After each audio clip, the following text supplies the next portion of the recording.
Hi YouTube. I was also thinking about um,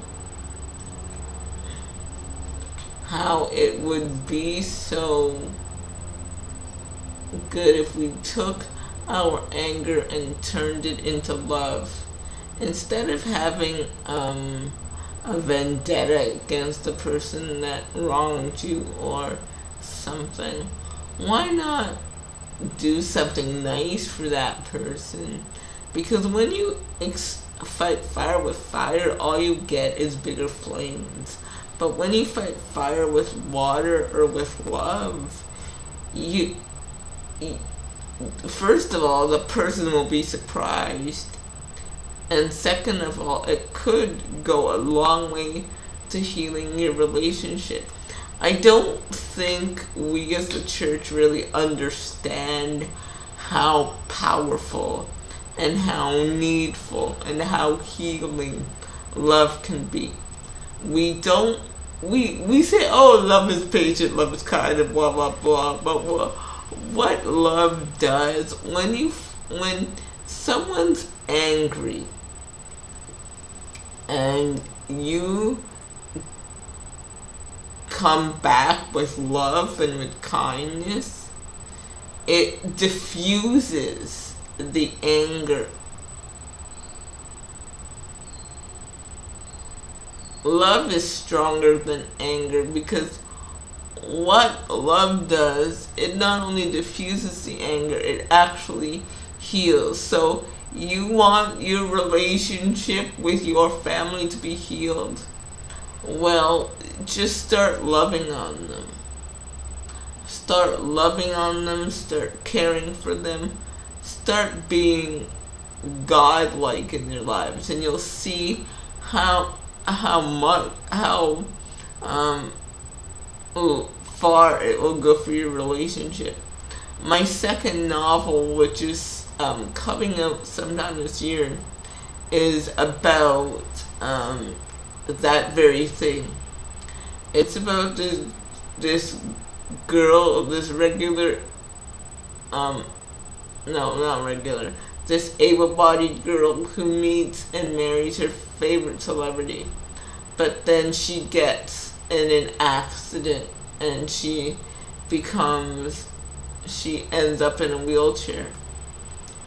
And instead of communicating to her husband and family how depressed she was that she couldn't walk anymore because of this accident, she sinks lower and lower and lower into depression until until one day after work she sleeps with a coworker. And this starts years of her cheating on her husband. And she first starts cheating on her husband because she wants to get him to leave her. She said, I don't deserve him, he deserves someone else, I can't do the things I used to do anymore. And instead of him leaving her, he actually stays with her and loves on her when she's in her mess, when she's cheating on him, and when she's doing all of that. I don't think we understand how powerful love actually is. Because love was made by God, and it's the supreme thing to love God and then love each other, love holds more power than hate ever will. And this kind of reminds me of the whole thing I said about uh, letting people into church that we don't necessarily agree with. When I said love the person and confront the spirit, I got a comment that says, be not like quoting scripture to me, not being transformed by not being conformed by the world, but be transformed by the renewing of your mind. But how renewed is your mind when you see a person that you normally don't agree with and then still shun them? That was what my question was when I received that comment. And a lot of people may have thought I was being weak when I said, oh, just love them. It doesn't matter what they do, just love them. But what they don't understand is when you show people the extreme love of God, that is in itself transforms lives. So you don't have to bother to point out people's flaws. You don't have to bother to get back at people. The extreme love of God will convict them. And when you start showing people the extreme love of God, although it's hard to do in yourself, you will be surprised how it turns around.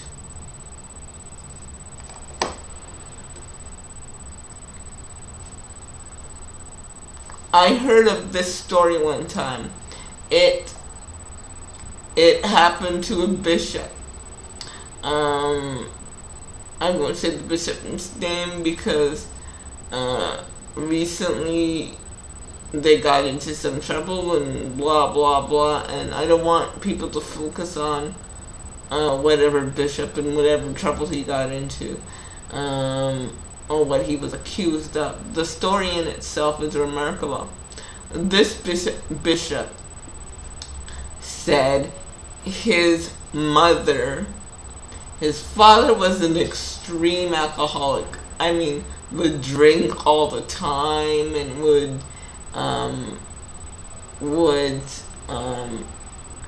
do all this stuff and would come home drunk and would just go to sleep. His mother would, in his drunk state, while he was asleep, would get up and make him breakfast. She did this for years and years, and then go to church. She would get up, make him breakfast, while he was drunk, passed out, sleeping in the bed. And she did this for years and years and years and years and years. And one Sunday, when she was getting ready to go to church, he came out of the bedroom, fully dressed in his church clothes, and said, I'm going to church with you today. And that bishop, that person, his father, went on to pastor one of the most successful churches of his time. And not only that, went on to spawn a son that was doing the exact same thing. So I don't think we understand. I think we think love is weak. Oh, just love them, it doesn't matter. But you don't understand that the actual love of God in itself is convicting. I don't think people really understand how convicting the love of God in itself is. And I was watching I have two more stories and just probably I have some time still. I have two more quick stories about that. There was one time where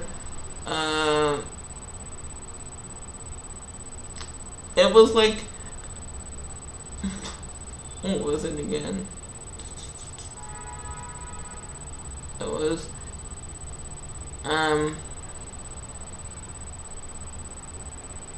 oh my gosh, I can't remember what I was gonna say. I'll have to come back when I remember.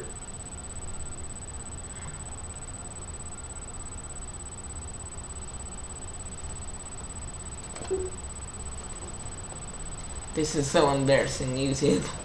Okay, I'll come back when I remember.